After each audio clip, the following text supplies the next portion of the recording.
आज मैं आप लोगों को ज़रा इंडोनेशिया में स्कॉलरशिप्स के हवाले से बताना चाहता हूँ, क्योंकि इंडोनेशिया में जो सबसे मशहूर स्कॉलरशिप है वो हमारे पास एक तो कैनबी है। यूजुअली लोगों को कैनबी के बारे में मालूम होता है, लेकिन अगर मैं आपको ये बताऊं कि इंडोनेशिया में कैनबी के अलावा भी और भी इतने स्कॉलरशिप से अगर कोई बच्चा कैनबी से रह जाता है तो आप इनको ग्रैब कर सकते हो, इन स्कॉलरशिप्स को, और आप यहाँ पहुँच सकते हो। ऑल्दो ऑब्वियसली कैनबी एक गवर्नमेंट लेवल स्कॉलरशिप है, तो वहाँ फैसिलिटीज़ और वहाँ की स्टाइपेंड समहाउ बेहतर होता है एज कम्पेयर टू इन यूनिवर्सिटीज़ की जो लोकल यूनिवर्सिटीज़ की स्कॉलरशिप्स होते हैं।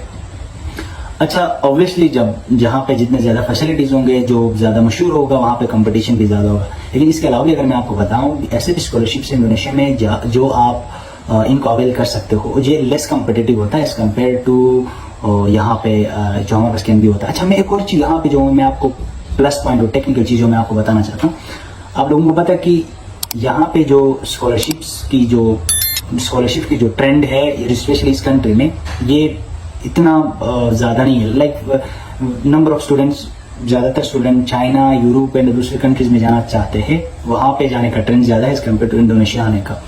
इसी वजह से पिछले साल कई बच्चे सेलेक्ट हो गए थे कैनबी में, तो कई बच्चे सेलेक्ट हो गए थे, लेकिन उनमें से ऑलमोस्ट बच्चे कैनबी स्कॉलरशिप में सेलेक्ट होने के बावजूद, इवन कैनबी में ये होता है कि जब आपकी सिलेक्शन हो जाती है तो फिर यहाँ पर आपकी each and everything is the responsibility of कैनबी। अपार्ट फ्रॉम दिस वो आपको एयर टिकट भी दे देते हैं, यहाँ तक फैसिलिटीज है। तो कई बच्चों ने एयर टिकट भी बुक करवा के वो लोग यहाँ पे नए हैं, जिसकी वजह से कैनबी की लॉस हो गई। वो बच्चे ना तो उन्होंने इन्फॉर्म कर लिया कि भाई हम दूसरे स्कॉलरशिप अपॉर्चुनिटी का अवेल कर रहे हैं, आप इसको दूसरे बच्चों को दे जो वेटिंग लिस्ट में, उन्होंने ये नहीं किया, जिसकी वजह से इस दफा कैनबी ने इतना स्ट्रिक्ट कर लिया कि पहले रिकमेंडेशन लेटर एम्बेसी की तरफ से मेल पे दी जाती थी, लेकिन इस दफा इन्होंने प्रॉपर तरीके से इंटरव्यू कंडक्ट किया और इसके अलावा ये इतनी स्ट्रिक्टनेस कर लिया।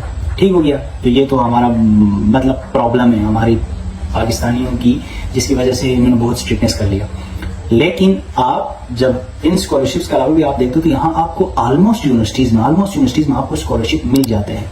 ठीक हो गया। अच्छा, अगर मैं आपको ये बताऊं कि कैनबी की जो आपकी स्टाइपेंड होती है वो ऑलमोस्ट 80 to 90,000 पाकिस्तानी रुपीज होती है, लेकिन ये जो आपको दूसरे स्कॉलरशिप मिलेंगे वहाँ पर आपको मे बी 30,000 से लेकर 40,000 आपको स्टाइपेंड मिल सकती है, इतना हो सकता है।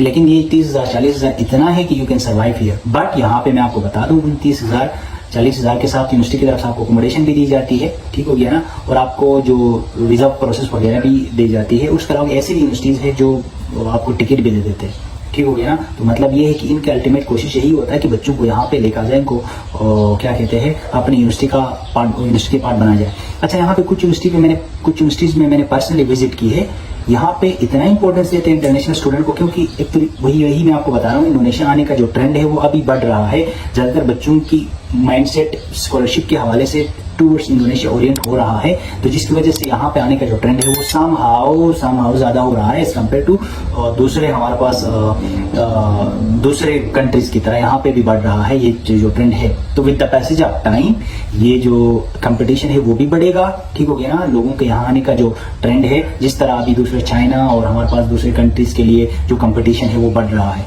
ठीक हो गया ना। तो कहने का मतलब आपके लिए ये है कि इस कंपटीशन बढ़ने से पहले आप लोगों ने यूनिवर्सिटीज की वेबसाइट पे जाना है और आप उनके इंटरनेशनल ऑफिस को मेल करें, ठीक। अच्छा, मैं आपको ये बताऊं कि आप सबसे पहले आप list of the university search करें, ठीक हो गया ना। गूगल पे जब सर्च करेंगे आपके पास लिस्ट ऑफ द यूनिवर्सिटीज आ जाएंगे। हर यूनिवर्सिटी में इंटरनेशनल ऑफिस होता है, इंटरनेशनल ऑफिस में मेल होती है। मेल में आप मेंशन करेंगे भाई मेरा नाम ये है, तो मेरा बैचलर्स या इस सब्जेक्ट में है, अब मैं कंटिन्यू करना चाहता हूँ मास्टर्स आपके यूनिवर्सिटी में। तो आपके यूनिवर्सिटी में कोई इंटरनेशनल स्टूडेंट्स के लिए कोई अपॉर्चुनिटीज़ है, कोई आपके स्कॉलरशिप है, तो फिर वो आपको बता देते हैं कि वो आपको प्रॉपर तरीके से वो आपको डायरेक्ट करते हैं। तो आप ये ज़रूर करिएगा। मैं पर्सनली 2-3 यूनिवर्सिटीज़ में मैंने विजिट की है, वहाँ पे इंटरनेशनल स्टूडेंट बहुत कम है, वो इंटरनेशनल स्टूडेंट्स को इंपॉर्टेंस दे देते हैं, ठीक हो गया।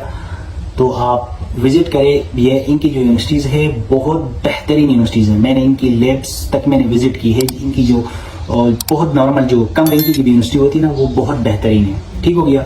इस कंपटीशन को बढ़ने से पहले आप इस स्कॉलरशिप को जल्दी अवेल करें, वरना with the passage of time यहाँ पर भी कंपटीशन बहुत ही ज़्यादा होगा, ठीक है, बहुत ही ज़्यादा होगा।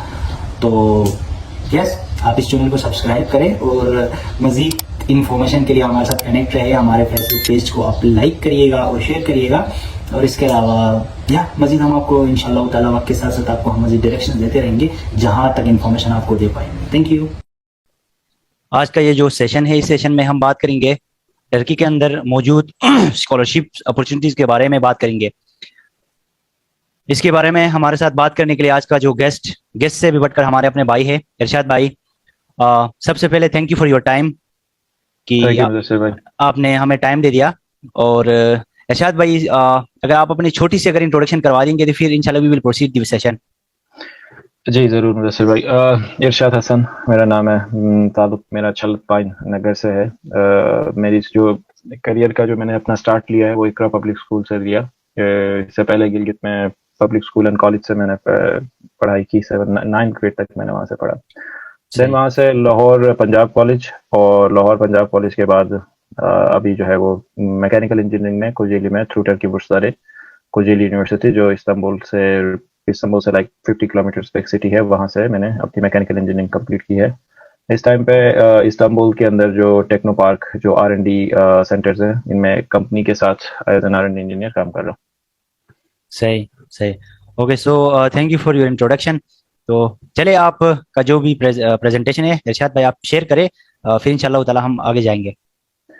जी मुदस्सिर भाई बहुत शुक्रिया। मैं स्क्रीन शेयर कर रहा हूँ। अगर आपको आवाज़ वगैरह में कोई मसला है बीच में तो आप काइंडली मुझे बता दीजिए। जो चीज़ें रिपीट अगर करनी होती है तो मैं उनको रिपीट कर देता हूँ। ठीक है, okay, thank you. So Turkey बुर्सारी टर्की में जो सबसे ज़्यादा जो फेमस आप कह सकते हैं, बहुत सारी दुनिया में बहुत सारे लोगों को पता है इसके बारे में, और पाकिस्तान में स्पेशली। तो टर्की बुर्सारी एक गवर्नमेंट की स्कॉलरशिप है सबसे पहले, और गवर्नमेंट में एक YTB एक डिपार्टमेंट है टर्की का, जो फॉरेनर्स और people who are living outside their country, जो टर्किश लोग हैं, उनको डील करती है। और उसके अंदर जो प्रोग्राम है टर्की बुर्सारी टर्की स्कॉलरशिप्स, ये उनका प्रोग्राम है। I am sorry. ओके, सो जिस तरह मैंने आपको बताया कि ये गवर्नमेंट सपोर्टेड प्रोग्राम है। जब गवर्नमेंट सपोर्टेड प्रोग्राम जिस तरह पूरी दुनिया में, इसी तरह जो है वो यहाँ पे भी फुल, यहाँ पे आपको कोई चार्जेस आपने पे नहीं करने, कोई एप्लीकेशन फीस आपने नहीं देनी होती है, और सारी चीज़ें जो है वो टर्किश गवर्नमेंट खुद सपोर्ट करती है। तो इनमें जो आपको कौन सी चीज़ें जो है वो प्रोवाइड करती है गवर्नमेंट, ये चीज़ें आपने सबसे पहले देखनी। इनमें से जो है वो आपकी यूनिवर्सिटी की फीस, प्लेसमेंट ये लोग खुद आपको करके देते हैं डिपेंडिंग ऑन योर प्रेफरेंसेस। आपको मंथली स्टाइपेंड मिलता है, आपकी ट्यूशन फीस वगैरह मिलती है, प्लस एक्स्ट्रा अगर आपकी स्टडीज टर्किश में है तो प्लस 1 ईयर टर्किश कोर्स आपको जो है वो ये लोग प्रोवाइड करते हैं। ये सारी चीज़ें ये लोग खुद प्रोवाइड करते हैं, डिटेल्स आपको वो लोग खुद देते हैं। इसके अलावा आपको अकोमोडेशन के चांसेस हैं। अंडर ग्रेजुएट जो स्टूडेंट्स हैं उनको डॉर्मेट्रीज और हॉस्टल्स में जो है वो अकोमोडेट करते हैं, और मोस्टली जो डॉर्मेट्रीज और हॉस्टल्स है ये गवर्नमेंट के अपने हैं। प्लस आपका हेल्थ इंश्योरेंस में आप गवर्नमेंट हॉस्पिटल्स में, मींस पब्लिक हॉस्पिटल्स के अंदर आप फुल अपना सारा ट्रीटमेंट करवाते हैं, इंक्लूडिंग ऑपरेशंस तक जो है वो यहाँ पे आपको फैसिलिटेट करते हैं। मेडिसिन वगैरह आपको पे करने होते हैं। इसके अलावा आप जब पहली बार तुर्की आ रहे होते हैं और जब आप ग्रेजुएशन करके वापस अपने कंट्री जा रहे होते हैं, इसकी टिकट्स की फीस भी जो है वो ये लोग खुद देते हैं। प्लस यहाँ पे इनके प्रोग्राम्स होते हैं different depending on the cities. आपके साथ यहाँ पे कल्चर प्रोग्राम्स होते हैं, आपको ट्रिप्स वगैरह पे लेके जाते हैं, स्टडी टूर्स आपके होते हैं, इंटर्नशिप जो है वो आपको प्रोवाइड कर सकते हैं। तो डिपेंड, ये बहुत, इसका जो स्कोप है ये बहुत बड़ा है।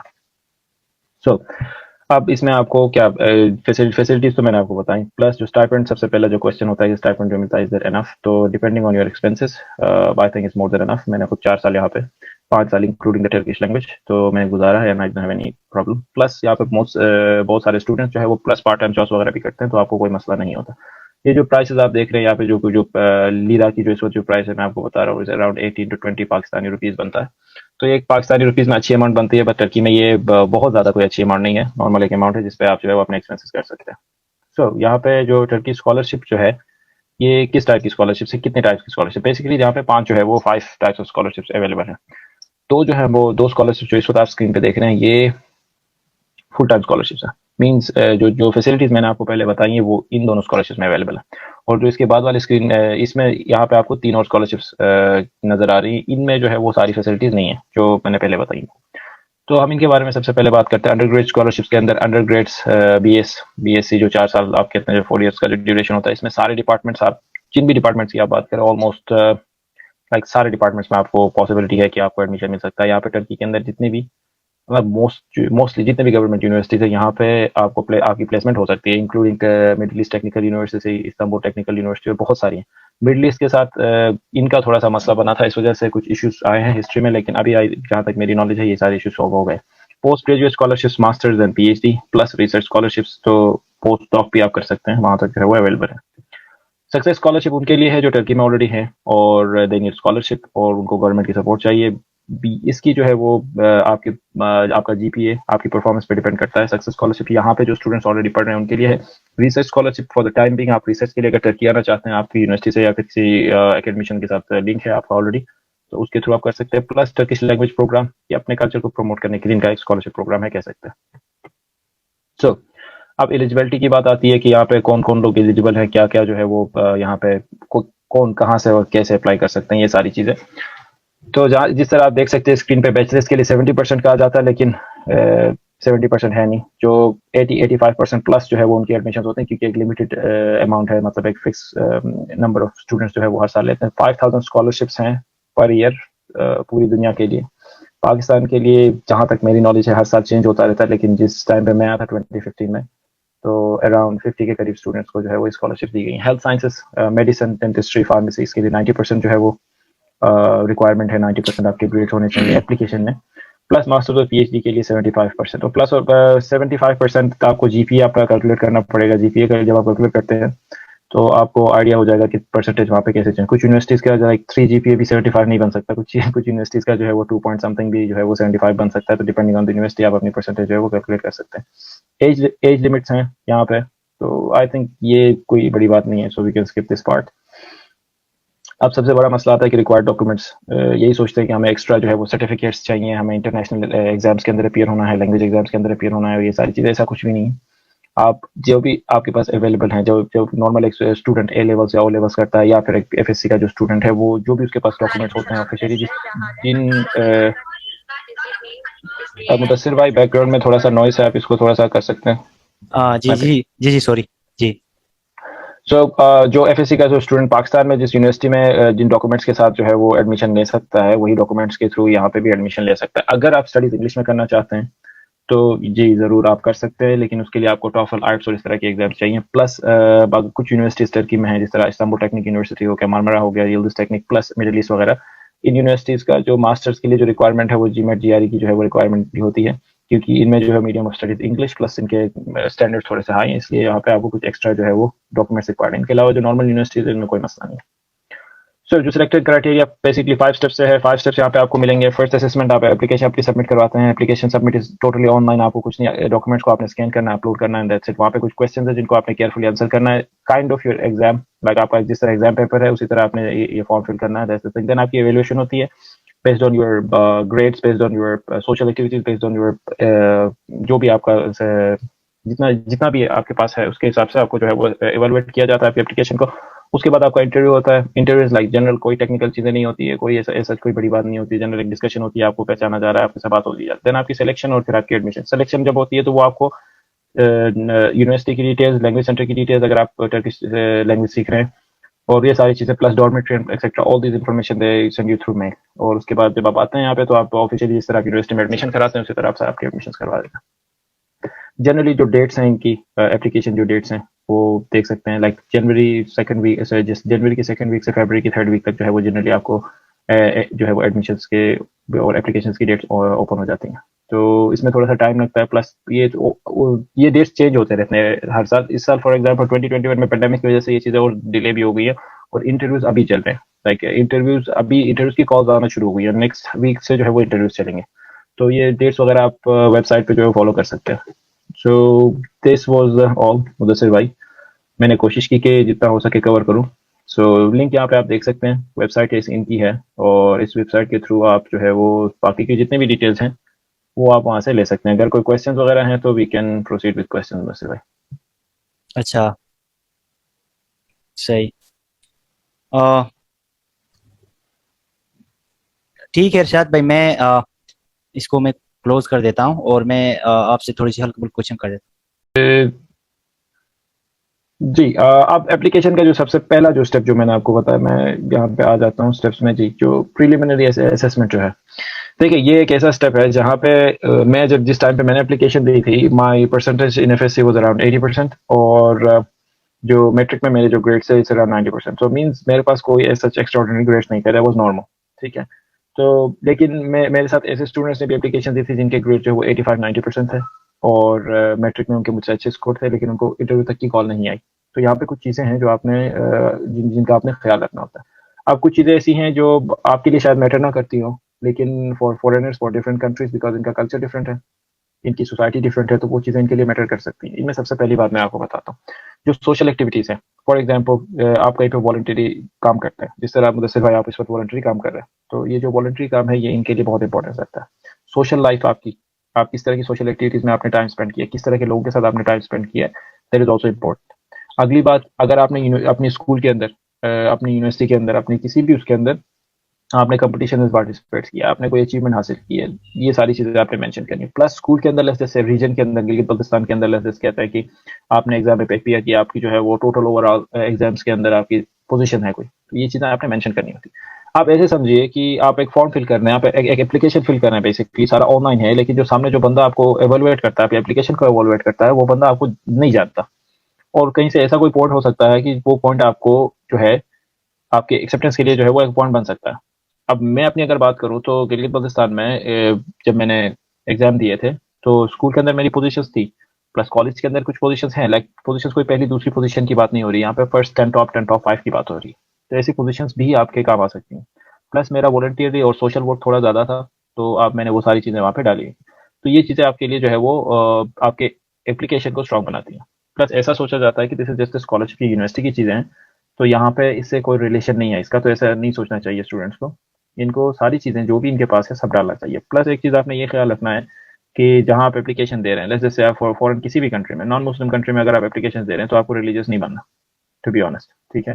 ये चीज़ें आपने ख्याल रखनी है। प्लस अगर आप टर्की के लिए कर रहे हैं, फिर भी आपने ओपन माइंडेड होकर करना है। एक चीज़ आपने यहाँ पे शो करवानी है कि you are not a close minded person, और कुछ चीज़ें आपको टॉलरेट करनी होती हैं due to difference of culture, religion, beliefs, तो ये सारी चीज़ें डिफरेंट होती हैं, तो आपको थोड़ा सा इस चीज़ को कॉम्प्रोमाइज़ करना पड़ सकता है। तो ये चीज़ें आपने माइंड में रख के एप्लीकेशन देना है, क्योंकि एप्लीकेशन में जो क्वेश्चंस हैं वो बेसिकली आपके पूरे कैरेक्टर को उन क्वेश्चंस के बेस पे जज किया जाता है। तो वो जो क्वेश्चंस आपने आंसर करने हैं वहाँ पे, मास्टर्स और पीएचडी के लिए थोड़ा और एकेडमिक रिलेटेड क्वेश्चंस हैं, प्लस उनका प्लान, उनका रिसर्च प्रपोजल और ये सारी चीज़ें आपको मिल सकती हैं। लेकिन जो अंडर ग्रेड के लिए जो है, those are all general questions.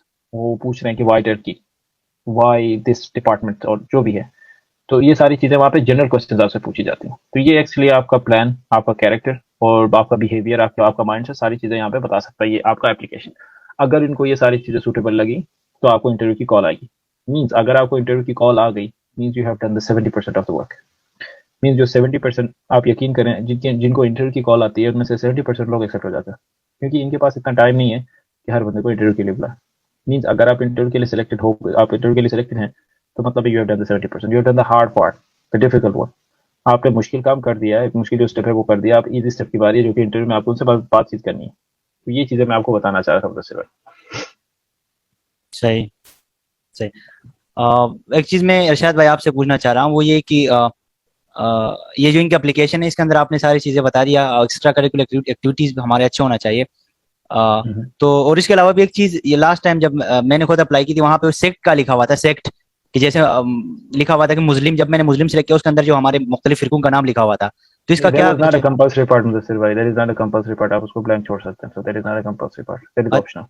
अच्छा जी, you don't need to mention your sect, you don't need to believe, you don't need to show your belief, so ये चीजें ऐसी हैं कि आप इनको blank छोड़ सकते हैं, those are optional। तो अगर आप ऑप्शनल चीजों को छोड़ भी देते हैं, तो आपसे कोई क्वेश्चन नहीं होता, क्योंकि आप अपनी बिलीफ को बताना भी नहीं चाहते हैं, so that is something private.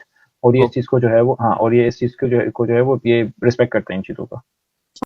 Okay okay. सो एक चीज और मैं आपसे पूछना चाह रहा हूँ कि ये if I am been selected for scholarship in China और in any another country, so should I prefer China और टर्की?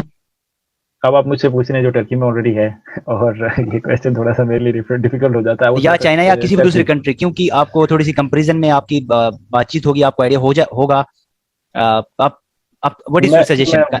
मैं आपको बताता हूँ मुदस्सिर भाई, मेरे क्लास फेलोज बहुत सारे इस वक्त दुनिया में, साउथ कोरिया से लेकर, अमेरिका से लेकर, यूके से लेकर, आप इटली, मेरे इतने सारे दोस्त हैं जो मेरे क्लास फेलोज हैं, जो इन सारी कंट्रीज में जो है वो पढ़ रहे हैं। ऐसा नहीं कि वो खुश नहीं है, यस, कुछ चीज़ें आपकी प्रेफरेंसेस पे डिपेंड करती हैं। मैं खुद ट्रेवल कर चुका हूँ, मैं खुद अमेरिका तक ट्रेवल कर चुका हूँ, मैं खुद बहुत सारी कंट्रीज में तक ट्रेवल कर चुका हूँ। बात यह है कि आपकी प्रेफरेंसेस क्या है, आपकी एक्सपेक्टेशंस क्या है। सबसे पहली बात, अगर आपको फ्रेंडली इन्वायरमेंट चाहिए, आपको एक मुस्लिम टाइप इन्वायरमेंट चाहिए, यहाँ पे है तो नहीं ज़्यादा, लेकिन चलें, फिर भी एक रिलीजन का जो है रिस्पेक्ट यहाँ पे अभी तक है। Plus depending on the field, देखिए अब चाइना अगर आप जा रहे हैं, आप वहाँ पे कोई जो है वो ऐसी यूनिवर्सिटी जिसका नाम भी किसी को नहीं पता, तो अगर आप वहाँ पे स्टडी कर रहे हैं, तो आप उससे बेहतर है आप टर्की आ जाएं। टर्की में एक अच्छी यूनिवर्सिटी में आपको, एक नॉर्मल एक यूनिवर्सिटी में आपको एडमिशन मिल सकता है। दूसरी बात, चाइना में जो है आपको पता है रिसेंटली जब पेंडेमिक के टाइम पे क्या हुआ कि सारे स्टूडेंट्स को वापस आपको भिजवा रहे हैं, और चाइना की गवर्नमेंट आपको फैसिलिटेट भी नहीं करती है कुछ जब ऐसे सिचुएशंस आ जाते हैं। टर्की की गवर्नमेंट ऐसा कुछ नहीं करती। टर्की की गवर्नमेंट इवन आपकी स्टडीज अगर कंप्लीट भी होती हैं तो you are free to live here, आपके साथ कोई वो नहीं। तीसरी बात, यहाँ पे जो यूनिवर्सिटीज़ हैं, हाँ यहाँ पे एक लैंग्वेज का मसला आ सकता है, लेकिन यहाँ की जो लैंग्वेज है वो एक ऐसी लैंग्वेज है कि आप इसको 1 साल के अंदर जो है वो इजीली जो है वो सीख सकते हैं। और मेरे साथ तो अभी कोई ऐसा इशू बिल्कुल भी नहीं है। जब मेरे साथ बिल्कुल, मैं 5-6 ईयर्स मेरे हो गए यहाँ पे, तो लैंग्वेज का बैरियर जो है वो यहाँ पे, चाइना में मुझे नहीं पता कि उनकी लैंग्वेज कितनी डिफिकल्ट है, लेकिन जहाँ तक मेरा आइडिया है तो that is Chinese language is difficult to learn. तो ये चीज़ दूसरी कंट्रीज पे भी डिपेंड करता है। अगर आपकी लैंग्वेज लर्निंग स्किल्स अच्छी हैं, लैंग्वेज लर्निंग स्किल्स की मैं बात कर रहा हूँ, तो यू कैन गो एनीवेयर। और आप सबसे पहली जो चीज़ आपने देखनी है, यूनिवर्सिटी देखनी है, रिसर्च देखनी है। अब आप कोरिया जा रहे हैं, सोल यूनिवर्सिटी, आप जब जा रहे हैं साउथ कोरिया, तो आपको सोचे बगैर जाना चाहिए। ठीक है, आप जा रहे हैं अमेरिका, आप वहाँ पे यूनिवर्सिटीज में जा रहे हैं, टेक्सास में जा रहे हैं, आप कहीं भी किसी भी यूनिवर्सिटी में जा रहे हैं, ऐसी यूनिवर्सिटी जो इसका नाम है, जिस तरह टर्की आप आ रहे हैं, middle east university, middle east technical है, इस्तांबुल टेक्निकल है, ऐसी यूनिवर्सिटी अगर आपको मिल रही है तो आपको सोचना भी नहीं चाहिए। तो depending on your field, depending on your work, आप किस चीज़ में इंटरेस्टेड है, ये सारे क्वेश्चन जो है वो चेंज हो सकते हैं मुदस्सिर भाई। सही सही सही सही सही। अच्छा, एक और चीज कि वो बच्चे जो जिन्होंने अभी इंटरमीडिएट कंप्लीट की है, उनके मार्क्स अगर किसी बच्चे के 70+ है या 80+ है, तो किस तरह के बच्चों को अप्लाई करना चाहिए? जिनके मार्क्स बहुत ही अच्छे, वो सिर्फ अप्लाई कर सकते हैं, या जो एवरेज मार्क्स है वो भी अप्लाई कर सकते हैं, एक्स्ट्रा करिकुलर एक्टिविटीज और एप्लीकेशन के दूसरे पार्ट्स के ख्याल रखते हुए? देखिए मुदस्सिर भाई, एलिजिबिलिटी क्राइटेरिया 70%, तो सही 70% से अब जितने भी स्टूडेंट्स हैं सारे अपने एप्लीकेशन दे सकते हैं, except for the medicine, pharmacy and dentistry. तो मेडिकल जो फील्ड है उसमें 90% एलिजिबिलिटी क्राइटेरिया है। तो जो लोग मेडिसिन पढ़ना चाहते हैं, अगर उनके 90% से मार्क्स कम है तो वो एप्लीकेशन ना ही दे, क्योंकि वो डायरेक्टली रिजेक्शन हो जाती है, वो फिल्टर आउट हो जाता है ऑटोमेटिकली, सिस्टम उनको कोई चेक भी नहीं करता, वो एवेलेबल भी नहीं होती। तो ये चीज़ें आपने याद रखनी। प्लस आपकी जो दूसरी फील्ड हैं तो उनमें आपने एप्लीकेशन लाजमी देना, पहली बात। सही जिनके 70% प्लस हैं, जो अगर आप एलिजिबल हैं किसी स्कॉलरशिप के लिए, तो आपने ट्राई तो लाजमी करना। अगर आप ट्राई करेंगे नहीं तो आपको नहीं पता होगा कि आप कि कहाँ पे खड़े हैं, आपकी एप्लीकेशन एक्सेप्ट हो भी जाती है या नहीं होती है। तो ये सारी चीज़ें आपको सोचना चाहिए। जब आप एलिजिबल हैं तो आपने जो है वो एप्लीकेशन लाजमी सबमिट करनी, सही और सही सबमिट करते हुए आपने हर एक चीज़ को डिटेल में, हर एक चीज़ को जो है वो केयरफुली फिल करना।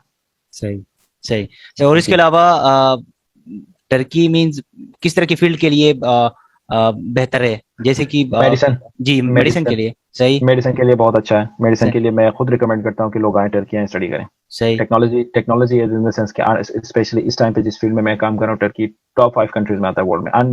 अनमेन्ड और ऑटोनोमस सिस्टम्स, इंजीनियरिंग की मैं बात कर रहा हूँ। इंजीनियरिंग सही में भी आपको मैकेनिकल प्लस मैकेट्रॉनिक्स, इस वक्त Turkey especially unmanned aerial vehicles के अंदर इस वक्त दुनिया में टॉप 10 में तो लाजमी आता है, टॉप 5 में भी आ रहा है।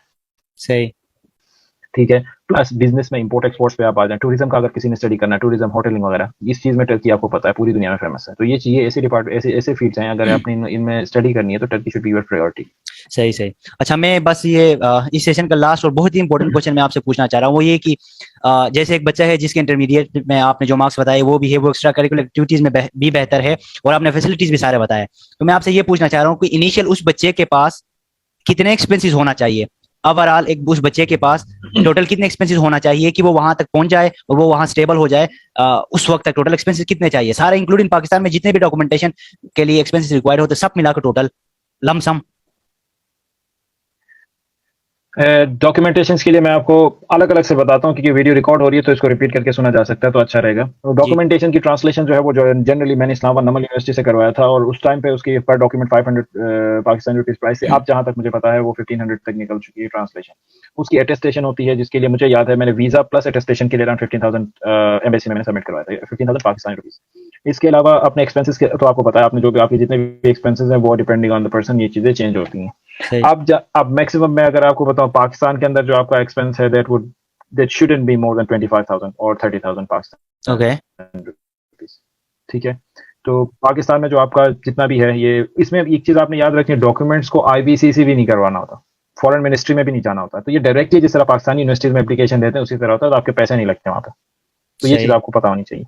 तो 30,000 प्लस तो आपके पास जाएगा ही नहीं। जब आप टर्की आएंगे तो यहाँ पे आपके थोड़े से एक्सपेंसेस हो सकते हैं, क्योंकि जैसे ही आप यहाँ आते हैं आपको डॉर्मेटरी में बिठाया जाता है, राइट, लेकिन आपको यहाँ पे कुछ लीगल मैटर सॉल्व करने होते हैं। सबसे पहली बात ये कि आपको जैसे ही आप आते हैं थोड़ा टाइम लगता है, आपका बैंक अकाउंट जब तक नहीं खुलता आपको स्टाइपेंड आपका नहीं मिलता। तो बैंक अकाउंट खोलने के लिए भी थोड़ा टाइम लगता है, क्योंकि बैंक में जाए, अपने सिग्नेचर्स करें और आपका बैंक अकाउंट एक्टिव हो जाए। तो इसमें जनरली 1 से 2 महीना लग सकता है। जब जिस टाइम मैं आया था वहाँ पे सिस्टम के इशू की वजह से अराउंड 2.5-3 मंथ्स लगे। सही।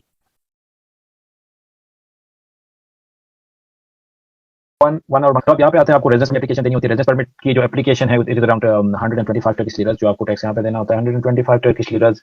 आप इसको मल्टीप्लाई करें बाय 20 ठीक है, तो इतना आपके पास पाकिस्तानी, प्लस यहाँ पे थोड़ी बहुत आप स्टार्ट में ट्रैवलिंग कर रहे होते हैं, तो ये सारी चीज़ें अगर आप पाकिस्तान से, मैं आपको बताता हूँ इन टोटल अगर आपके पास 60-70,000 है, पाकिस्तान के एक्सपेंसेस भी, यहाँ के भी जो आपकी नेसेसिटीज़ हैं, तो ये there is more than enough.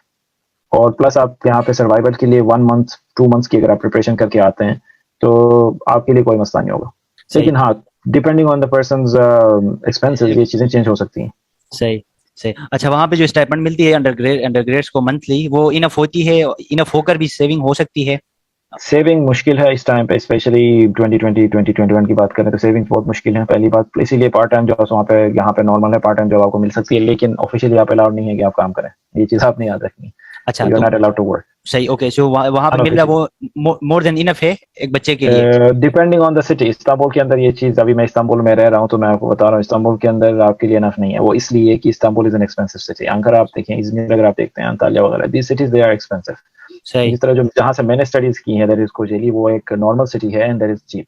इसकी शहर जो यहाँ पे है, और इसके साथ कुताहिया वगैरह कुछ यूनिवर्सिटीज हैं, बुरसा है, जिस तरह इसे normal, these are normal cities. तो ये इन सिटीज के अंदर इट इज एनफ।